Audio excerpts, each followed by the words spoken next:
मंत्रालय की ओर से कल मुंगेर में नुक्कड़ नाटकों के माध्यम से लोगों को कोरोना की टीका लेने के लिए जागरूक किया गया।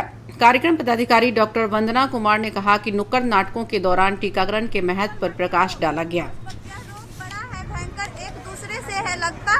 डॉक्टर भी कह रहे हैं हवा के साथ है फैलता।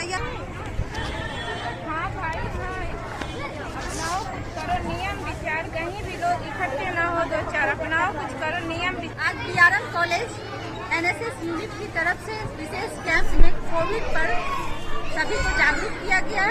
इस पर नुक्कड़ नाटक के माध्यम से सभी बच्चों को कोविड के संबंध में जानकारी दी गई। इससे कैसे हम बच सकते हैं, वैक्सीनेशन लगाकर ही हम इससे बच सकते हैं, मास्क लगाकर बच सकते हैं, 2 गज की दूरी हम बना के रखें, सोशल डिस्टेंसिंग रखें, तभी हम इस कोविड से बच सकते हैं।